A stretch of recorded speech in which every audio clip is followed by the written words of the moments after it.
जोड़ रहा है digital gallery, interactive display, audio visual प्रस्तुतियों और ऐतिहासिक धरोहरों के माध्यम से यह संग्रहालय 10 गुरुओं की शिक्षाओं, सिख इतिहास और राष्ट्र निर्माण में सिख समाज के योगदान को नई पीढ़ियों तक जीवंत रूप में पहुंचाएगा। ये सभी परियोजनाएं हरियाणा के जन कल्याण, प्रगति और उज्जवल भविष्य की मजबूत नींव हैं। विकसित भारत, विकसित हरियाणा। आइए तालियों के जय घोष के साथ इन ऐतिहासिक प्रकल्पों का, इन परियोजनाओं का स्वागत करें। देवी और सज्जनों, आज केंद्र सरकार की जनहितकारी योजनाओं से हरियाणा मानव उत्थान के नए रिकॉर्ड बना रहा है। ऐसी ही एक भागीरथ योजना है प्रधानमंत्री आवास योजना ग्रामीण, जो करोड़ों वंचितों को पक्के मकान, उनके सपनों को नई उड़ान दे रही है। आज माननीय प्रधानमंत्री जी के कर कमलों से इसके कुछ लाभार्थियों को यहां चाबियां प्रदान की जाएंगी। इनके नाम इस प्रकार हैं: पांडु पिंडारा गांव की श्रीमती मनीषा जी, इसी गांव से श्रीमती शीला जी, अशरफगढ़ से श्री रविंद्र जी, अमरहेड़ी गांव से श्रीमती रेखा जी और इसी गांव से श्रीमती संतोष जी।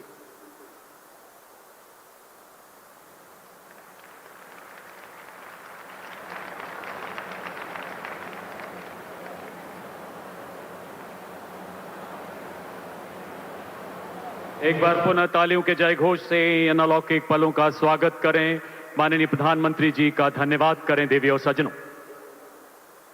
और अब समय उस ओजस्वी उद्बोधन का जिसके लिए आप सभी बेताब हैं, जिसके लिए दुनिया का हर मंच प्रतीक्षा रहता। आपकी करतल ध्वनि के बीच माननीय प्रधानमंत्री जी से निवेदन, कृपया अपने आशीर्वचनों से हमें अनुग्रहित करें। इस ऐतिहासिक सभा को संबोधित करें हमारे युग पुरुष माननीय प्रधानमंत्री महोदय।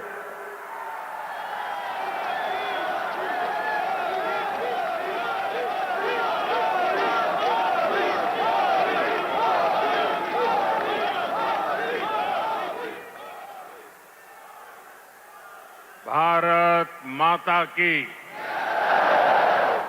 भारत माता की। हरियाणा के राज्यपाल श्री असीम घोष जी, यहां के लोकप्रिय और ऊर्जावान मुख्यमंत्री नायब सिंह सैनी जी, केंद्रीय मंत्रिमंडल में मेरे सहयोगी अश्विनी वैष्णव जी, उपस्थित अन्य जनप्रतिनिधिगण और इस समय टेक्नोलॉजी के माध्यम से भी हरियाणा के अनेक स्थान पर उपस्थित सभी मेरे प्यारे हरियाणा के भाइयों और बहनों,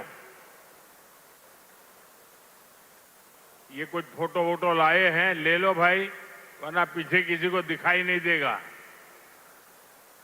जरा एसपीजी के लोग कलेक्ट कर ले इसको। धन्यवाद भाई, आप बढ़िया चित्र बना करके लाए हो, धन्यवाद आपका। उधर एक छोटी बच्ची भी कुछ लेकर के आई है, जरा कलेक्ट कर लीजिए। इधर भी 2 सज्जन दिख रहे हैं।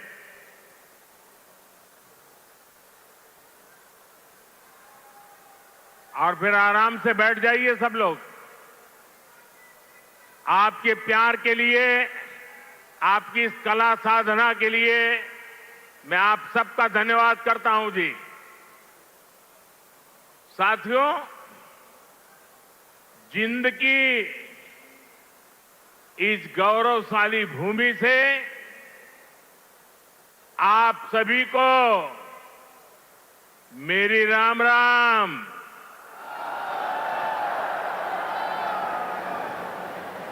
आज इस पवित्र धरती पर आकर मन गदगद हो गया है। यह कोई साधारण धरती नहीं से, यह धरती इतिहास, वीरता, धर्म और गौरव की धरती से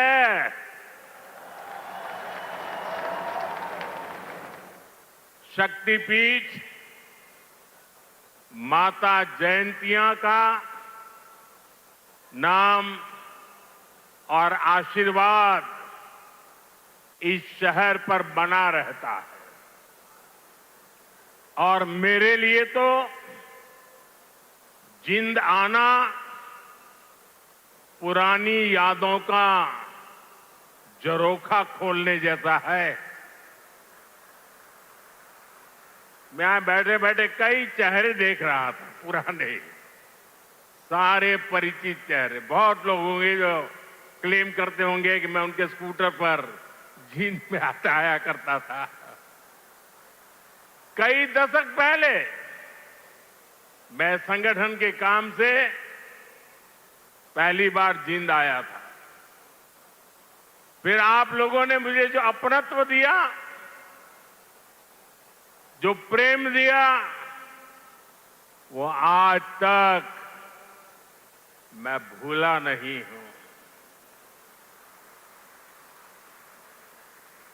मुर्रा भैंस का दूध, दही और घी, जिंद का देसी बुरा और यहां का घेवर, ये वो यादें हैं जो जिंद से जुड़ ही जाती है। साथियों, इतने वर्षों में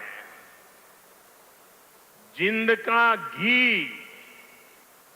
और जिंद का घेवर तो नहीं बदला, लेकिन जिंद के तेवर बदल गए हैं।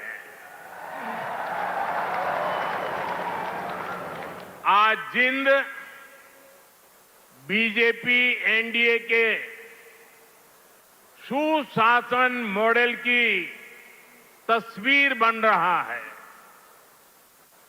बीते वर्षों में पूरा हरियाणा ही विकास की नई पटरी पर चल पड़ा है। आज का ये कार्यक्रम डबल इंजन की बीजेपी सरकार के इसी मिशन को नई ऊर्जा से भर रहा है। साथियों, आज जिंद का, हरियाणा का नाम इतिहास के पन्नों में दर्ज हो गया है। आज यहां से देश को पहली हाइड्रोजन ट्रेन मिली है।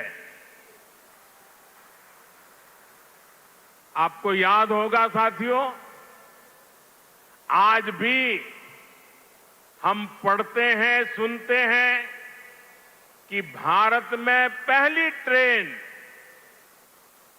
बॉम्बे से ठाणे के बीच चली थी, जिसे आज मुंबई कहते हैं। वैसे ही भविष्य में जब भी हाइड्रोजन ट्रेन का जिक्र आएगा तो जिंद का, सोनीपत का, हरियाणा का नाम भी आएगा ही आएगा। मैं आप सभी को, पूरे देश को भारतीय रेल की आधुनिकता से जुड़े इस बड़े कदम के लिए बहुत बहुत बधाई देता हूं। साथियों, आज 14,000 करोड़ रुपए से अधिक के अन्य प्रोजेक्ट भी हरियाणा को मिले हैं।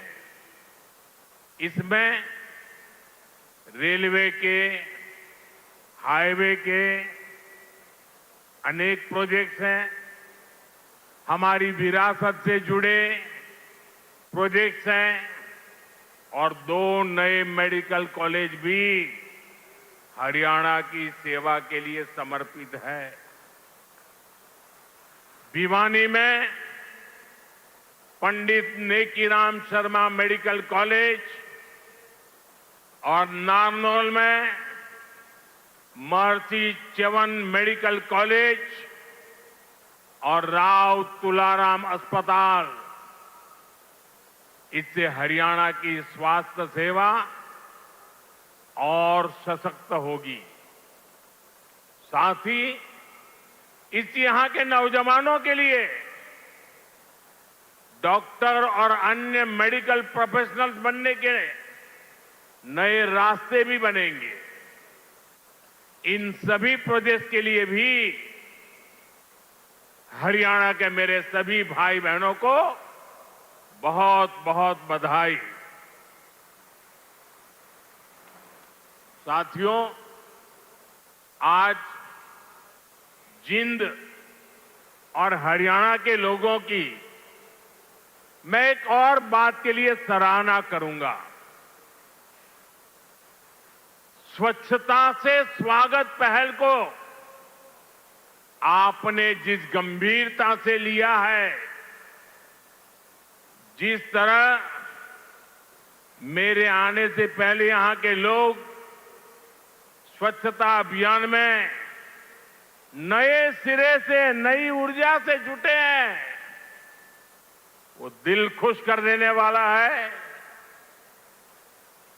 और मैं देख रहा था पिछले एक सप्ताह से सोशल मीडिया में आपका ये जो सफाई अभियान चल रहा है, उसकी भारी चर्चा रही है। लेकिन कुछ लोगों ने ये भी कहा है सोशल मीडिया में, मोदी जी आप बार बार आइए ताकि हमारा जिंद स्वच्छ रहे। जिस महाशय ने ये भाव व्यक्त किया है, मैं उनका धन्यवाद करता हूं। लेकिन मैं जिंद वालों से आज कुछ मांगने आया हूं। आप मुझे बताइए, क्या इस सफाई के लिए, ये स्वच्छता के लिए मोदी का आना जरूरी है क्या? अगर जिंद के लोग तय कर ले, हरियाणा के लोग तय कर ले कि अब हम गंदगी नहीं करेंगे, तो जिंद कभी गंदा होगा क्या? हरियाणा में गंदगी आएगी क्या? तो काम एक ही करना है, मोदी के आने की जरूरत नहीं है, सिर्फ आप तय कर लीजिए। स्वच्छता ये हमारा स्वभाव बना देंगे, स्वच्छता ये हमारे संस्कार बना देंगे। हम स्वच्छता को इसी तरह अपनी हर दिन की जिंदगी का हिस्सा बनाएंगे। साथियों,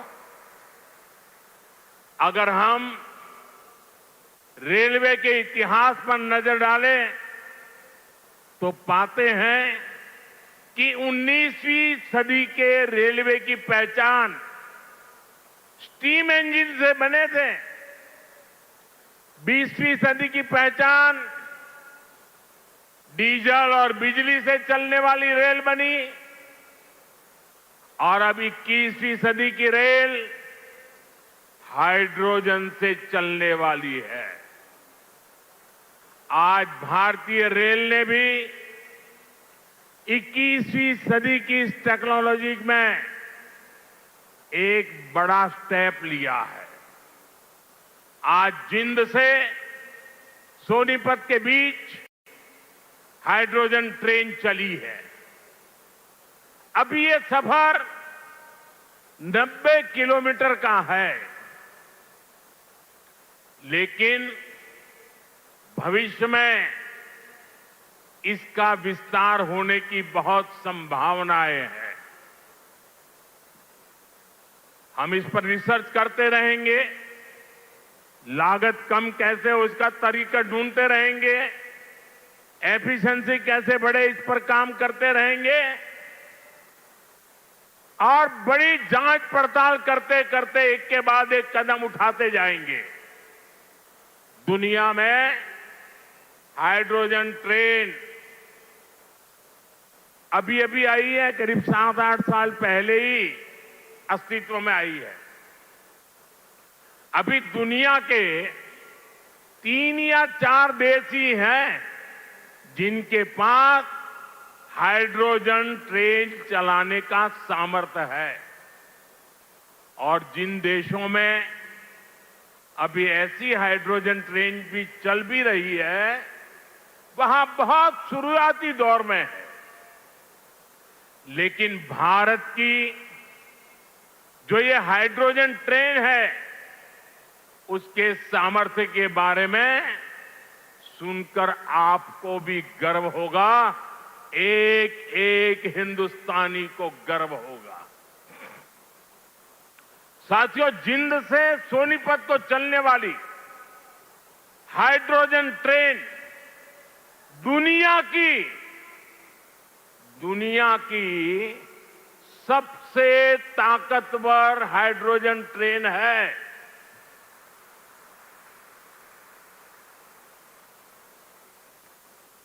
ये हाइड्रोजन ट्रेन 3200 हॉर्स पावर की है, 3200 हॉर्स पावर।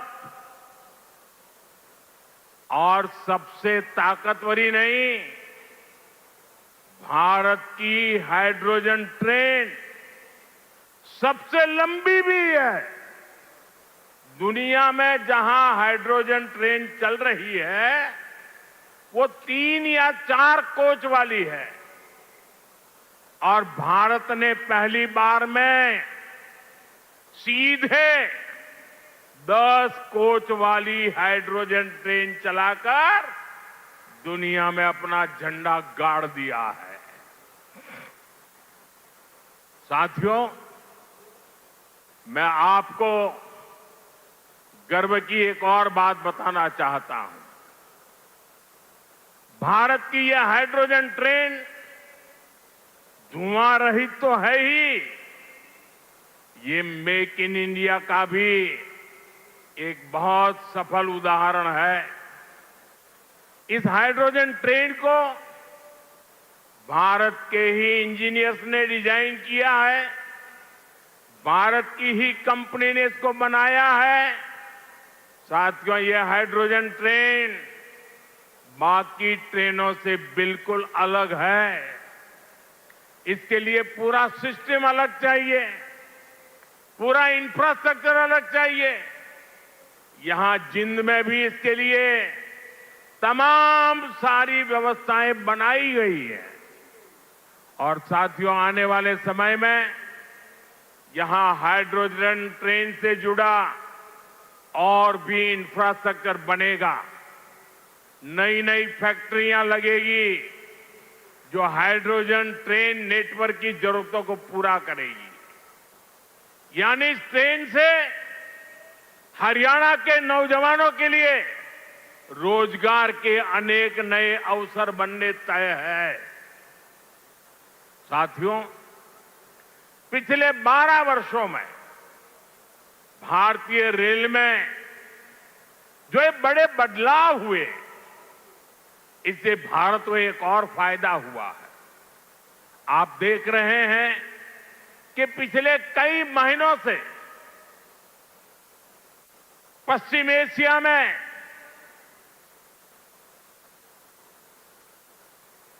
हॉर्मुज के पूरे क्षेत्र में, ईरान और गल्फ में युद्ध चल रहा है और जिस समुद्री रास्ते से हॉर्मुज से भारत बहुत बड़ी मात्रा में पेट्रोल, डीजल, एलपीजी गैस, हमारे किसानों के लिए खाद उसी रास्ते से आता है, उसी समुद्री मार्ग से आता है। लेकिन पिछले 3-4 महीनों से ये रास्ता निरंतर युद्ध का मैदान बन चुका है, संकटों से घिरा हुआ है। साथियों, अगर 2014 से पहले अगर ये स्थिति आती तो आज हिंदुस्तान का रेलवे का काम पूरा का पूरा ठप पड़ा गया होता, क्योंकि उस समय 2014 में देश का बहुत बड़ा हिस्सा ऐसा था जहां हमारी ट्रेनें सिर्फ और सिर्फ डीजल से चलती थी। अब आप सोचिए,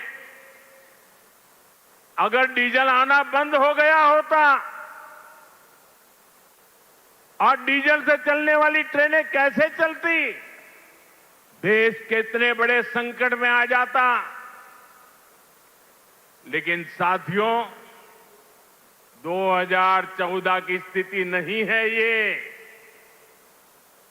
ये मोदी है।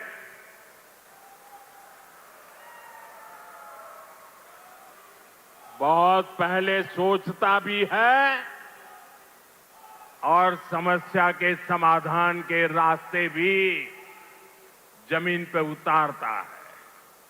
आप सोचिए, भारतीय रेल के बिजलीकरण की शुरुआत, ये सुनकर के भी ये चौंक जाएंगे आप लोग। बिजलीकरण की शुरुआत 1925 में हुई थी, यानी करीब 100 साल पहले। 1925 से लेकर 2014 तक, यानी करीब 90 साल में पूरे देश का जो रेल नेटवर्क था उसका सिर्फ 30%, 30%, 1/3 से भी कम रेल नेटवर्क का बिजलीकरण हो पाया था। 70% क्षेत्र डीजल से चलता था और जिस गति से 90 साल में 30% काम हुआ, तो 100% होते होते 300 साल लग जाते, 200 और लगते। भारतीय बिजलीकरण रेलवे का शायद नहीं हो पाता, डीजल से ही रेल चलती। लेकिन बीते 12 वर्षों में भारत के करीब 99% रेल नेटवर्क का बिजलीकरण हो चुका है। हरियाणा में रेल नेटवर्क का 100% बिजलीकरण हो गया है।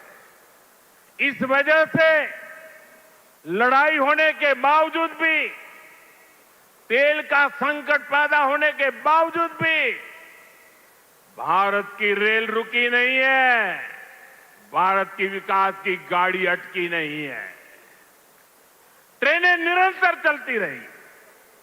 साथियों, रेल हो, रोड हो, कनेक्टिविटी का ऐसा काम सुविधा भी देता है और विकास की गति भी कई गुना बढ़ा देता है।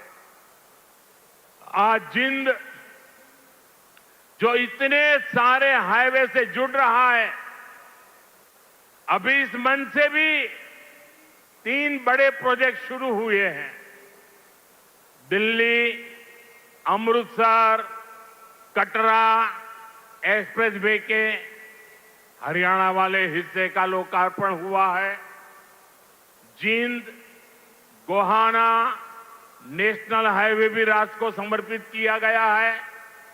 इसके अलावा अंबाला काला आम 4 लेन से भी हरियाणा और हिमाचल दोनों राज्यों के लोगों को बहुत सुविधा होगी। साथियों, अब जींद देश का ऐसा जिला बन गया है जो 5 नेशनल हाईवे से कनेक्टेड है। ऐसी कनेक्टिविटी से यहां के किसानों और पशुपालकों की उपज को बड़ी मंडियों तक पहुंचाना आसान और सस्ता होगा। इससे उद्योगों को बल मिलेगा, पर्यटन को पंख लगेंगे और इससे बड़ी संख्या में नए रोजगार भी बनेंगे। साथियों, आप सभी जानते हैं, अभी मैं कुछ दिन पहले ही इंडोनेशिया, ऑस्ट्रेलिया और न्यूजीलैंड की यात्रा से लौटा हूं। वहां भारत ने अनेक तरह के समझौते किए जिनकी बहुत चर्चा हुई है, लेकिन एक विषय ऐसा है जिस पर उतनी बात नहीं हुई। ये विषय मेरे देश के और विशेषकर हरियाणा के युवाओं से जुड़ा हुआ है और वह विषय है खेलकूद, स्पोर्ट्स।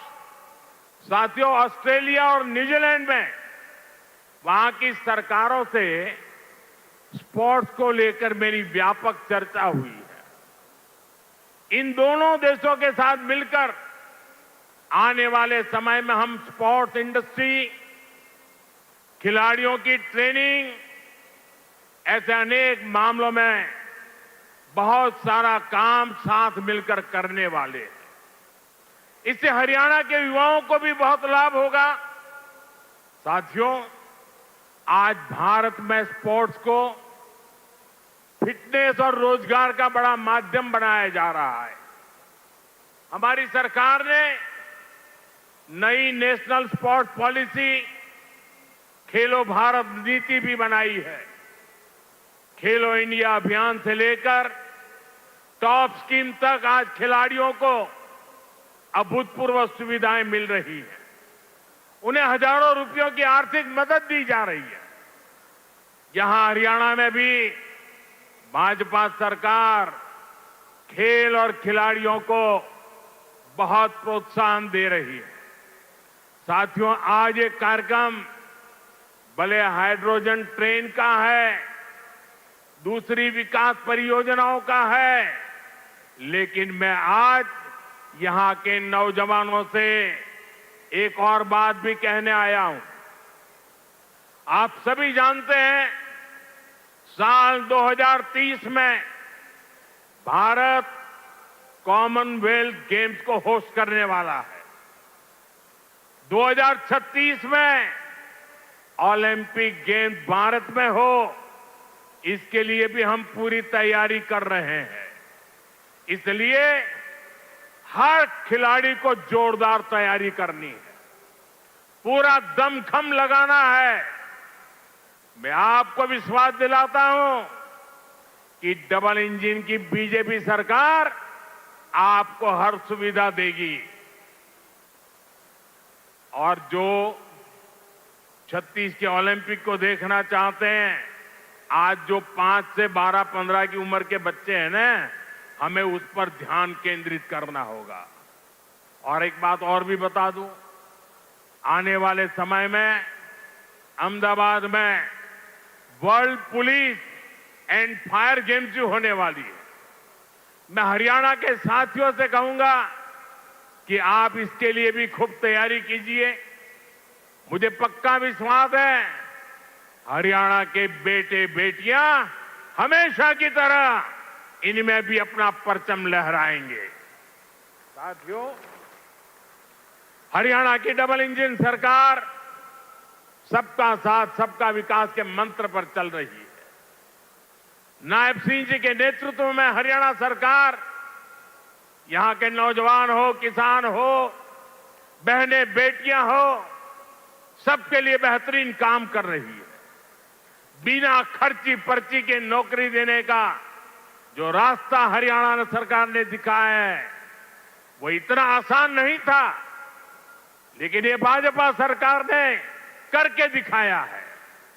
साथियों, यहां के किसानों का हित भी हमारी प्राथमिकता में है। जिंद की मंडी तो हरियाणा की सबसे बड़ी मंडियों में से एक है। डबल इंजन की भाजपा सरकार के कारण हरियाणा के किसानों को बहुत लाभ हो रहा। पीएम किसान सम्मान निधि से हरियाणा के किसानों को करीब 8,000 करोड़ रुपए मिल चुके हैं। इसमें जिंद के हमारे किसानों को भी 600 करोड़ रुपए से ज्यादा मिल चुके हैं। साथियों, हमारा देश संस्कार और संस्कृति का देश है और ये क्षेत्र तो इस समृद्ध विरासत का बहुत बड़ा केंद्र है। ये जिंद की धरती है जहां महाराजा रणजीत सिंह का गौरव भी है और पांडवों की आस्था भी है। पांडु पिंडारा और रामराय जैसे पवित्र तीर्थ आज भी लाखों श्रद्धालुओं को आस्था के केंद्र है। साथियों, आस्था और अध्यात्म की यही विरासत है जिसे आज का भारत सहजता भी है और अब अगली पीढ़ी तक पूरे मान के साथ पहुंचाता भी है। इसी भाव के साथ आज कुरुक्षेत्र में एक सिख म्यूजियम की आधारशिला रखी गई है। हरियाणा का ये नया संग्रहालय भारत की महान गुरु परंपरा को अगली पीढ़ियों तक पहुंचाएगा। साथियों, हरियाणा अब तेज विकास के पथ पर दौड़ रहा है। खेती हो या फिर उद्योग, ये दो ऐसे पहिए हैं जो हरियाणा को सशक्त कर रहे हैं। आज जिन प्रोजेक्ट्स का शिलान्यास और लोकार्पण हुआ है, उनसे हरियाणा के विकास को और गति मिलेगी और हरियाणा का ये तेज विकास विकसित भारत के सफर को और ऊर्जावान करेगा। इसी शुभकामना के साथ आप सभी को फिर से बहुत बहुत बधाई देता हूं और देशवासियों को भी देश की पहली हाइड्रोजन ट्रेन के लिए अनेक अनेक शुभकामनाएं देता हूं। मेरे साथ बोलिए, भारत माता की, भारत माता की, भारत माता की। बहुत बहुत धन्यवाद।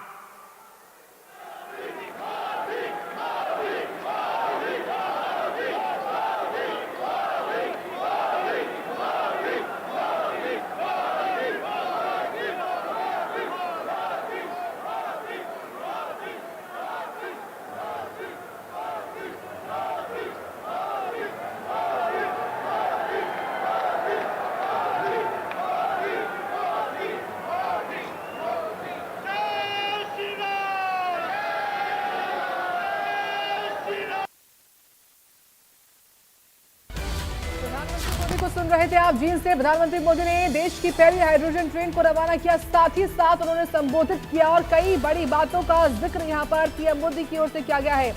तो देखिए, 10 कोच वाली ये ट्रेन जींद सोनीपत रूट पर 14 स्टेशन के बीच में अधिकतम 75 किलोमीटर प्रति घंटे की रफ्तार से चलेगी। इसका किराया 5 रुपए से 25 रुपए के बीच में होगा। ये तमाम जानकारियां आपको बता ही रहे हैं। साथ ही पीएम मोदी की ओर से जो कहा गया वो आप जानिए। पीएम मोदी ने कहा कि 21वीं सदी की रेल हाइड्रोजन से चलने वाली है। हमारे इंजीनियर्स ने इसे बनाया है। दुनिया में सबसे ताकतवर ट्रेन है। पीएम मोदी की ओर से ये भी कहा गया कि युद्ध का असर भारत पर पड़ता है।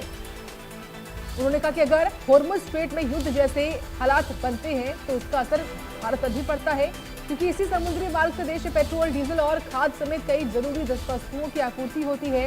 उन्होंने कहा कि अगर 2014 से पहले ऐसी स्थिति पैदा होती तो देश का रेलवे नेटवर्क गंभीर संकट में आ जाता, क्योंकि उस वक्त रेलवे का बड़ा हिस्सा डीजल इंजनों पर निर्भर था। ऐसे में अगर डीजल की आपूर्ति बाधित हो जाती थी तो ट्रेनों का संचालन भी प्रभावित हो सकता था। पीएम ने कहा कि अब हालात बदल चुके हैं। उन्होंने कहा कि यह 2014 से पहले वाला भारत नहीं है, यह नया भारत है। यह मोदी है जो बहुत से पहले से सोचता भी है और समस्याओं के समाधान को समय रहते जमीन पर भी उतारता है। पीएम मोदी ने आज ये भी कहा कि भारत में रेलवे के बिजलीकरण की शुरुआत साल 1925 में हुई थी, यानी कि 1925 से लेकर 2014 तक करीब 90 सालों में देश के रेल नेटवर्क का केवल 30% ही बिजलीकृत हो पाया था, जबकि 70% हिस्सा अभी भी डीजल इंजनों पर निर्भर था। उन्होंने कहा कि अगर इसी रफ्तार से काम चलता रहता तो पूरे रेल नेटवर्क का 100% बिजलीकरण होने में करीब 200 साल और लग जाते। लेकिन पिछले 12 सालों में हालात बदल चुके हैं। अब देश के करीब 99% रेलवे नेटवर्क का बिजलीकरण पूरा हो चुका है। ये पीएम मोदी ने कहा है, जिससे रेलवे की डीजल पर निर्भरता काफी कम हो गई है। डीजल का संकट होने के बावजूद भारत की रेल रुकी नहीं है, ट्रेन निरंतर आगे चलती जा रही है। प्रधानमंत्री की ओर से यह भी कहा गया जींद को लेकर कि जींद का जो इंफ्रास्ट्रक्चर है वो बढ़ेगा। उन्होंने कहा कि फिलहाल ये ट्रेन करीब 90 किलोमीटर के रूट पर ही चलेगी, लेकिन भविष्य में इसके विस्तार की अपार संभावनाएं हैं। हम लगातार शोध करते रहेंगे ताकि इसकी लागत कम हो, इसकी दक्षता यानी कि एफिशिएंसी बढ़ाई जा सके। तो ये सौगात है जहां पीएम मोदी की ओर से पहली हाइड्रोजन फ्यूल ट्रेन की सौगात दी गई है। कुरुक्षेत्र एलिवेटेड रेलवे ट्रैक का उद्घाटन भी, अंबाला काला अब अंब ग्रीनफील्ड एक्सप्रेसवे का शिलान्यास भी किया गया। राजकीय मेडिकल कॉलेज भिवानी का लोकार्पण भी पीएम मोदी ने आज किया है। इसके अलावा राजकीय मेडिकल कॉलेज कोरियावास का भी उद्घाटन पीएम मोदी की ओर से किया गया है। तो प्रधानमंत्री ने साथ ही ये भी कहा है कि दुनिया में अभी केवल 3-4 देशों के पास ही हाइड्रोजन ट्रेन संचालित करने की क्षमता है और वहां भी यह तकनीक अभी शुरुआती दौर में ही है। ऐसे में भारत की हाइड्रोजन तकनीक और क्षमता पूरे देश के लिए गर्व की बात है। जींद से सोनीपत के बीच चलने वाली यह हाइड्रोजन ट्रेन दुनिया की सबसे शक्तिशाली हाइड्रोजन ट्रेन है। इसकी क्षमता 3200 हॉर्स पावर है।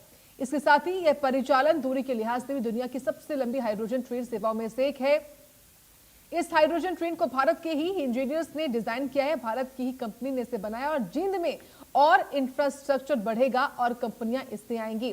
साथ ही साथ जब शुरुआत कर रहे थे प्रधानमंत्री मोदी अपने संबोधन की, तो उन्होंने सफाई का आज जरूर जिक्र किया।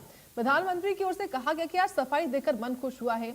आज 14,000 करोड़ रुपए से ज्यादा के अन्य प्रोजेक्ट्स भी प्रदेश को मिले हैं। इसमें रेलवे के, हाईवे के अनेकों प्रोजेक्ट हैं, विरासत से जुड़े प्रोजेक्ट्स हैं और 2 नई मेडिकल कॉलेज भी समर्पित कर दिए गए हैं प्रधानमंत्री की ओर से। यहाँ के नौजवानों के लिए डॉक्टर और अन्य मेडिकल प्रोफेशनल बनने के रास्ते खुलेंगे। और साथ ही प्रधानमंत्री ने यह भी कहा कि आज मैं विशेष रूप से तारीफ करना चाहता हूं, आपने सफाई के इस अभियान को जिस गंभीरता और उत्साह के साथ अपनाया है वह वास्तव में प्रशंसनीय है। यहाँ के लोग नई ऊर्जा के साथ सफाई अभियान में जुटे हुए हैं, जिसे देखकर मन प्रसन्न हो जाता है। पिछले एक सप्ताह से मैं सोशल मीडिया पर लगातार यहाँ चल रहे सफाई अभियान की तस्वीरें और वीडियोस भी देख रहा था। कुछ लोगों ने मजाकिया अंदाज में ये बात कही थी कि मोदी जी आप बार बार जींद आइए ताकि सफाई अभियान ऐसे ही चलता रहे। वह आज जींद के लोगों से कुछ मांगने आए हैं कि क्या स्वच्छता और सफाई के लिए मोदी का आना ही जरूरी है। अगर जींद के लोग खुद ठान ले तो मोदी के आने की जरूरत ही नहीं पड़ेगी। फिलहाल ये ग्राफिक्स के माध्यम से जानकारियां कुछ बता रहे हैं आपको कि क्यों खास है ये देश की पहली हाइड्रोजन ट्रेन। 1200 देखिए ये तमाम जानकारियां ग्राफिक्स के माध्यम से बता रहे हैं आपको किस तरीके से तमाम जो व्यवस्थाएं हैं, सुविधाएं हैं वो इस हाइड्रोजन ट्रेन में दी गई हैं। और ये हाइड्रोजन ट्रेन जो है वो दुनिया में ये 5वीं ट्रेन है जो कि भारत ने निर्मित की है। देखिए हाइड्रोजन बनता कैसे है, पानी यानी कि H2O हाइड्रोजन और ऑक्सीजन से मिलकर बनता है। जब पानी को बिजली के जरिए एक खास प्रोसेस से 2 हिस्सों हाइड्रोजन और ऑक्सीजन में अलग किया जाता है, इस तरीके से हाइड्रोजन बनता है। और इसी हाइड्रोजन से जो ये ट्रेन है वो चलने वाली है। आज देखा जाए पीएम मोदी के दौरे को तो पीएम ने आज 8 बड़े प्रोजेक्ट्स हैं जिनका उद्घाटन किया है, शिलान्यास किया है। इनमें भारत की पहली हाइड्रोजन ट्रेन का उद्घाटन शामिल था, कुरुक्षेत्र एलिवेटेड रेलवे ट्रैक का उद्घाटन